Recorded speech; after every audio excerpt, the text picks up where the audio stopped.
Halo, selamat pagi, siang, sore, malam untuk semua yang sedang menonton atau mendengarkan podcast Pandemic Talks kita yang kali ini. Hari ini kembali bersama saya, host podcast Pandemic Talks, Dr. Agustini, dan narasumber kita, Dr. Ada Ninggar, spesialis penyakit dalam. Halo dok, apa kabar? Baik, Dokter Tini. Baik ya dok Baik. ya. Oke, hari ini kita akan membahas apa? Nah, hari ini kita akan membahas isu yang seperti biasanya, isu yang sedang ramai di masyarakat. Yang kali ini adalah terkait dengan yang namanya pulse oximeter. Nah, kenapa ini bisa tiba-tiba rame? Sebenarnya kan alat ini biasa kita pakai di setting klinis ya dok ya, oleh tenaga kesehatan kan. Makanya mungkin awam masih ada yang belum terlalu familiar dengan alat ini. Nah, kenapa alat ini tiba-tiba rame? Itu karena terkait juga dengan rekomendasi terbaru dari WHO yang mengatakan sebaiknya setiap orang yang terkonfirmasi maupun suspek COVID yang menjalani isolasi mandiri itu sebaiknya memiliki pulse oximeter di rumah, terutama bagi mereka yang bergejala dan yang kelompok rentan seperti itu ya. Gunanya apa? Adalah untuk mendeteksi fenomena pada COVID-19 yang disebut sebagai happy hypoxia atau silent hypoxia. Nah, saya ingat dok, ini fenomena ini di awal-awal pandemi itu sempat rame karena ini fenomena yang tidak biasa dan kesannya kok bisa begini ya gitu kan dok ya. Terus sempat terlupakan kayaknya gitu, tenggelam, terus belakangan ini naik lagi, apalagi WHO terus mengeluarkan rekomendasi terbaru terkait fenomena ini. Jadi mungkin kita akan bahas tentang happy hypoxianya dulu ya untuk mengingatkan kita semua juga. Jadi Dokter Ninggar, sebenarnya ini happy hypoxia pada COVID-19 ini apa sih dok? Ya, oke. Happy hypoxia ini dulu di awal-awal betul Dokter Tini ya, itu banyak orang yang heboh kenapa sih bisa happy hypoxia dan lain-lain terus hilang ya. Padahal happy hypoxia itu fenomena yang selalu ada ya pada COVID. Ya, kalau kita bilang ini apakah fenomena baru? Enggak ya. Ini adalah fenomena yang memang selalu ada pada beberapa penyakit paru-paru. Karena prinsipnya happy hypoxia itu begini. Jadi seseorang itu baru merasakan sesak, ya, baru merasakan sesak. Itu triggernya sebenarnya bukan hipoksianya, tapi hiper CO2-nya. Karena kita kalau bernafas, ya kita ventilasi bernafas itu kan kita menghirup O2 dan mengeluarkan CO2, gitu kan ya. Jadi misalnya kita kekurangan oksigen, tapi CO2 kita masih bisa keluar dengan normal, itu kita tidak akan sesak. Ya, itu. Jadi karena yang memang benar-benar men-trigger pusat nafas itu adalah CO2, bukan oksigen. Ya, mungkin itu yang teman-teman masih belum paham di awal dulu ya, kenapa kok bisa. Nah, ternyata pada COVID ini, awal-awal terjadi gangguan pernafasan itu gangguannya memang pada oksigennya dulu. Jadi karena ada radang ya di alveolus, jadi ada pertukaran oksigen dan CO2 yang terganggu. Tapi secara keseluruhan itu ventilasi atau kembang kempisnya paru itu belum terganggu kan? Jadi CO2 itu masih bisa keluar dengan normal gitu di awal ya, kita bilang di fase awal. Nah, nanti lama-lama itu terjadi yang namanya salah satunya nih penyebabnya adalah koagulopati. Kita tahu pada pasien COVID itu kan mudah sekali terjadi pembekuan darah. Nah, nanti kalau misalnya terjadi pembekuan darah di pembuluh darah paru, nah itu nanti lama-lama akan mengganggu ventilasi ini. Jadi yang awalnya oksigen dan CO2 bisa keluar masuk dengan normal, dengan adanya pembekuan darah akan terjadi gangguan perfusi juga. Ya, jadi yang kita sebut ventilation and perfusion mismatch. Jadi ventilasi tapi perfusinya terganggu. Akhirnya suatu saat CO2-nya juga akan terganggu, dia tidak bisa keluar dengan baik. Nah, pada saat terjadi ini lama-lama nanti CO2 akan menumpuk ya di dalam tubuh kita. Nah, di saat menumpuk itulah dia akan men-trigger pusat nafas, baru muncul sesak. Nah, tapi pada saat sesak muncul, oksigennya sudah sangat rendah karena sebenarnya dia dari awal sudah turun duluan. Nah, makanya kenapa pada orang-orang COVID ini baru kondisi yang benar-benar oksigen rendah dia baru muncul sesak karena baru CO2-nya terganggu. Tapi kalau awal-awal itu enggak, karena selama CO2 belum terganggu dia tidak akan menimbulkan sesak. Jadi itu prinsip happy hypoxia dan ini terjadi banyak pada fenomena-fenomena gangguan paru, misalnya atelektasis. Kalau dokter tahu ya, atelektasis itu seperti penutupan salah satu segmen atau alveolus paru, tapi alveolus yang lain kan masih bagus. Jadi meskipun oksigennya turun ya karena kapasitas kapasitas penyerapan oksigennya berkurang, tapi ventilasi yang lain, alveolus yang lain masih bisa mengeluarkan CO2. Makanya dia juga tidak menyebabkan sesak meskipun oksigennya rendah. Seperti itu ya. Nah, jadi mungkin kalau pernah tahu penyakit paru obstruksi kronis PPOK ya atau penyakit asma pada orang yang sudah dewasa atau tua. itu kan dia lebih ke sesak. Karena CO2-nya yang terganggu, ventilasinya yang terganggu, makanya dia keluhannya adalah sesak. Tapi oksigennya biasanya normal. Nah, makanya yang men-trigger sesak itu sebenarnya adalah CO2. Nah, pada COVID ini gangguan CO2 itu baru terjadi di fase-fase akhir saat kondisi udah berat. Di mana fase awal ini oksigen sudah turun terus kan karena ada keradangan di alveolus, nanti alveolusnya terisi cairan. Nah, baru nanti kalau terganggu dua-duanya baru muncul sesak dan itu biasanya terlambat. Pada saat terjadi sesak, dia oksigennya sudah rendah, CO2-nya sudah naik. Nah, pada saat itu memang kalau ketahuannya lambat harus segera mungkin butuh yang namanya bantuan pernafasan ya, baik itu mekanik atau non mekanik. Nah, itu kalau sudah di situ akhirnya terlambat. Nah, kenapa kok pulse oximetry ini penting? Karena kita bisa mendeteksi penurunan oksigen ini. Karena kalau kita hanya melihat sesak atau tidaknya, orang tidak akan sadar. Biasanya muncul sesak itu justru kalau saturasi oksigen sudah di bawah 90%. Karena CO2-nya baru terganggu kan. Tapi yang direkomendasikan kan kalau kita sampai mengalami COVID, lalu dalam perjalanan oksigen kita turun kurang dari 95 atau 93%, kita harus mulai aware. Karena ini ada penurunan. Kan normalnya 95 sampai 100%. 100 ya. Gitu dong. Itu happy hypoxia. Iya. Jadi kenapa namanya happy? Happy itu kan artinya gembira ya dok ya, senang. Jadi kan kalau mungkin yang masyarakat tahu selama ini contohnya kayak tadi yang disebutkan oleh dokter Ningga, kalau misalnya pasien asma atau pasien dengan penyakit paru yang udah kronis kan biasanya cepat muncul sesaknya. Jadi di awal dia mulai kambuh atau mulai bergejala itu sesaknya yang muncul duluan. Jadi datang ke rumah sakit pun sering saya dapatkan pasien asma saturasinya masih 97%, tapi dia sudah sesak seperti itu. Karena seperti itu yang dijelaskan dokter Ninggar tadi, sebenarnya yang men-trigger seseorang merasakan sesak itu adalah kadar karbon dioksida, kadar CO2 di dalam darah. Nah, bedanya sama penyakit paru lain di mekanisme penyakitnya ya dok ya di COVID ini, karena mekanismenya adalah lebih ke gangguan pembekuan darah ya dok ya, bukan di bagian struktur dari parunya sendiri gitu, sehingga ya biasanya ketahuan ketika dia sudah sesak tuh ternyata kadar oksigennya udah turun banget, ya udah di level yang bahaya, betul dok. Oke, iya. Nah ini dok bahayanya happy atau silent hypoxia ini bagaimana dok? Ya, bahayanya jelas kalau misalnya terlambat ya akhirnya ya. Kalau kita nggak bisa mendeteksi di awal, itu biasanya orang sudah sesak itu saturasinya bisa rendah sekali ya. Ada yang di bawah 90, oke ya, di bawah 80 bahkan ya, ada yang baru muncul sesak. Bahkan ada yang beberapa pasien tuh saya pernah tahu ke rumah sakit itu sudah 50%. Wow. Saturasinya ya, dan oksigennya setelah diperiksa analisis gas darah itu cuma 50 PO2-nya. Makanya jadi yang penting itu adalah kita tahu secara dini. Karena kalau kita tahu secara dini itu bisa diprevensi ya. Mungkin bisa kalau misalnya kita masuk rumah sakitnya itu tidak terlambat. Misalnya memang D-dimernya tinggi ya. D-dimer itu adalah pemeriksaan darah yang menunjukkan adanya gangguan pembekuan darah itu. Itu memang salah satu pemeriksaan yang menunjukkan prognosis buruk. Kemungkinan orang ini akan jatuh ke kondisi yang buruk. Nah, itu bisa di reverse dengan misalnya obat-obatan anti pembekuan darah seperti itu kan. Terus kalau misalnya sudah mulai turun oksigennya, bisa disupport dengan alat-alat untuk membantu menaikkan oksigennya. Tidak langsung ventilator ya. Kalau sudah terlalu berat nanti jatuhnya ke ventilator. Di mana ventilator sendiri itu juga punya resiko kan untuk terjadi gangguan paru-paru itu sendiri. Jadi kalau sudah jatuh ke ventilator memang kebanyakan prognosisnya kurang baik seperti ini ya. Jadi karena terlambat lah dalam tanda kutip gitu. Makanya kita harus mendeteksi secara dini happy hypoxia ini. Jadi kalau memang ada harus segera diintervensi supaya tidak jatuh ke kondisi yang lebih berat seperti itu. Karena juga kalau kadar oksigen di dalam darah kita terlalu rendah ya, lebih rendah daripada normal kan berarti oksigen yang sampai ke organ-organ yang penting tidak cukup gitu ya dok ya? Iya jelas ya. Pastinya nanti akan lama-lama akan terjadi kerusakan multi organ ya. Kalau oksigennya rendah gitu ya dok. Organ-organ yang vital kayak ya betul ya, dok. Biasanya ginjal ya, ginjal, liver itu semua kena. Otak ya. Jadi kalau misalnya kekurangan oksigen dan peningkatan karbon dioksida yang tidak bisa terkendali, itu terjadi kerusakan di hampir semua organ seluruh tubuh nantinya.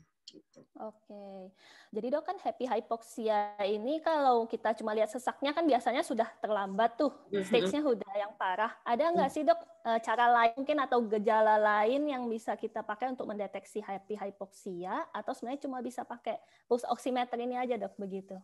Iya, sayangnya nggak ada ya, karena Nggak ada. memang ya yang penting kita aware aja. Jadi gejala-gejala COVID ini kalau kita lihat perjalanan penyakitnya itu biasanya mulai masuk ke kondisi berat tuh di minggu kedua. Jadi di minggu pertama itu biasanya ringan kondisinya ya paling demam ya seperti flu biasa, tapi mulai masuk akhir-akhir minggu pertama itu sampai minggu kedua itu harus hati-hati. Makanya itu pentingnya pulse oximeter. Dan pulse oximeternya mungkin juga harus hati-hati ininya barangnya ya, jangan asal membeli, asal percaya ya. Jadi harus seperti kalibrasi, terus harus searching juga lah kira-kira merek yang terbaik apa ya kan.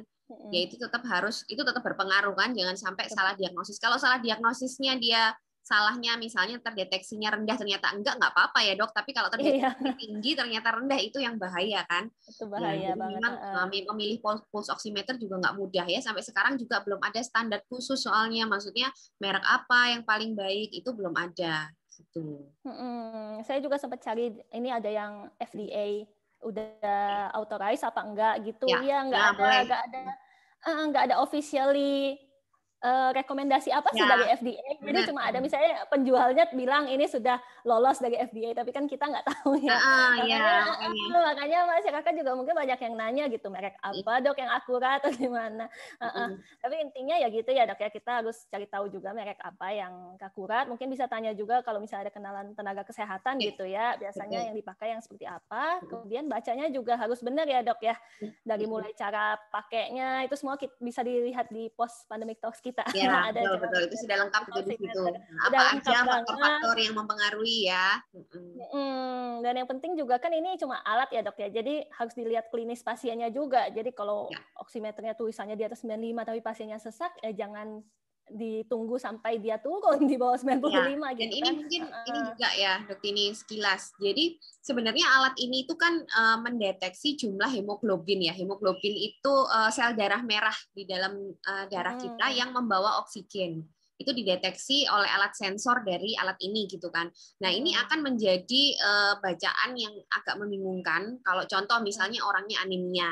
Ya, kalau orangnya anemia, terus sel darah merahnya turun, nah itu saturasinya juga bisa turun karena dia kan menghitung jumlah hemoglobinnya gitu ya. Jadi hemoglobin saturasi oksigen yang dibawa oleh hemoglobin. Makanya kalau orang-orang anemi cenderung lebih rendah. Makanya nanti kalau misalnya beli terus kebetulan periksa kok rendah, jangan panik juga dulu, konsultasi sama dokter. Intinya itu semua konsultasi. Ini kan WHO menyarankan seperti ini tuh karena mungkin mengantisipasi aja ya, mungkin mengantisipasi rumah sakit penuh seperti itu. Jadi kita harus juga monitor di rumah, tapi tentunya dengan monitor yang di bawah pengawasan dokter gitu dokter ini. Jadi jangan sampai ada salah interpretasi juga. Nanti ternyata dia misalnya saturasi 90, ternyata dia memang punya anemia. Ya itu wajar ya, dia nggak sesak nggak apa, makanya jadi harus penilaiannya betul, jadi harus holistik dan melihat kondisi pasiennya seperti itu. Kayak kalau saya nggak salah juga ada beberapa pasien dengan penyakit paru kronis yang memang saturasi normalnya misalnya di bawah 95 seperti itu, tapi dia tidak bergejala gitu kan. Iya betul. Karena memang kondisi paru-parunya udah kronis, jadi udah nggak bisa normal ya. Jadi seperti tadi kita bilang kan asma pada orang dewasa, asma pada orang tua atau PPOK itu bisa juga saturasinya cenderung lebih rendah. Gitu. Jadi harus konsultasikan ke dokter ya dok, karena memang ada netizen yang tanya ke saya juga gitu, dok saya biasa saturasinya segini gitu, apakah nggak apa-apa tapi nggak ada gejala gitu. Oke dok, terus kemudian yang mau saya tanya juga nih, apakah happy hypoxia ini bisa muncul di semua atau siapa saja gitu penderita COVID atau ada kelompok-kelompok tertentu dok yang rentan? Dari pengalaman selama ini. Nah, bisa ya. Jadi happy hypoxia ini termasuk spektrum, jadi termasuk kelanjutan dari perjalanan penyakit COVID. Nah, ini yang kita nggak tahu kan perjalanan penyakit COVID misalnya di awal termasuk kategori ringan, tapi misalnya masuk minggu kedua dia masuk kategori berat, termasuk terjadi happy hypoxia, itu bisa aja. Jadi kita nggak bisa menentukan orang ini bakalan masuk hypoksia atau enggak dari awalnya. Itu nggak bisa. Itulah pentingnya kita monitor ya. Karena ada kondisi-kondisi yang awalnya ringan lalu jatuh ke kondisi berat. Makanya jangan heran kalau berapa jam yang lalu atau berapa hari yang lalu orang ini masih bisa WA sama kita ya, tiba-tiba berapa hari kemudian loh kok sudah masuk ICU, loh kok sudah ventilator ya. Memang secepat itu gitu loh. Jadi makanya itu pentingnya kita monitor dan kita diagnosis dari awal kalau ini COVID, karena kita untuk monitor COVID itu kan ekstra, jadi kita harus jauh lebih hati-hati. Kalau penyakit lain seperti misalnya dulu ya flu biasa kan minggu pertama selesai ya selesai gitu ya, tapi kalau COVID ini justru masuk minggu kedua, ini termasuk masa kritis lah, kita bilang masa kritisnya di minggu kedua, jadi harus hati-hati di situ. Semua bisa kemungkinan terjadi ya, kita nggak bisa menentukan pasti siapa yang mengalami siapa yang tidak. Tapi dengan dari awal periksa ke dokter misalnya itu ada beberapa marker dok, misalnya kayak CRP ya, terus D-dimer. Nah itu kalau tinggi-tinggi, nah itu harus hati-hati. Jadi resiko untuk terjadi hypoksia lebih tinggi karena CRP dan D-dimer itu kan menunjukkan marker inflamasi atau marker keradangan ya. Jadi semakin tinggi kadar keradangan di dalam tubuh kita, itu resiko terjadi koagulopati atau gangguan pembekuan tadi juga semakin tinggi. Jadi itu yang harus hati-hati. Makanya itu kalau idealnya itu screening di awal kita juga periksa seperti itu. Jadi CRP, D-dimer itu sebagai kayak apa ya marker prognosis gitu loh. Jadi kira-kira kalau rendah, kalau normal kita patut agak tenang lah. Maksudnya berarti inflamasinya nggak terlalu berat. Tapi kalau sudah tinggi meskipun awalnya gejalanya hanya ringan harus hati-hati. Jadi tetap harus konsultasi ke dokter. Makanya dari awal kalau sakit tetap harus dimonitor dokter meskipun dari jauh kayak gitu ya, karena bisa terjadi pada semua orang. Jadi mungkin buat yang muda-muda begitu ya, atau yang merasa saya nggak ada penyakit penyerta gitu, belum tentu aman dari hypoksia ya, bisa ada kemungkinan muncul juga. Terus memang idealnya tadi diperiksa itu ya dok ya, CRP, D-dimer, cuma saya tahu juga nggak semua fasilitas kesehatan bisa ya. Iya, bahkan yang setingkat RSUD yang saya tahu juga ada yang nggak bisa gitu. Ya kalau memang nggak bisa, memang akhirnya kita cuma bisa monitor. Makanya itu pulse oximeter itu lumayan sangat berguna ya. Itu termasuk yang ada di mana-mana gitu kan ya, bisa dibeli. Nah itu bisa dipakai untuk monitor. Oke, iya dok. Nah terkait dengan rekomendasi WHO yang terbaru nih dok, kan dari WHO juga mengeluarkan rekomendasi untuk semua pasien yang menjalani isolasi mandiri itu yang bergejala ya terutama sebaiknya memiliki pulse oximeter di rumah seperti itu. Nah, kalau setahu saya dari kita sendiri dari Kemenkes belum ada rekomendasi mengenai itu ya dok ya. Nah, dok, mungkin masyarakat kan berpedoman pada rekomendasi dari WHO. Jadi apakah sekarang, maksudnya kalau misalnya ada kita atau keluarga kita yang sedang menjalani isolasi mandiri, apakah baiknya membeli pulse oximeter dok begitu? Ya, kalau memang positif COVID, ya saya sarankan iya ya. Jadi karena kita nggak tahu tadi gejala ringan itu bisa jatuh ke kondisi berat. Apalagi kalau pemeriksaan lab juga tidak semua bisa ada ya, seperti yang saya bilang marker inflamasi tadi. Lebih baik pakai saturasi.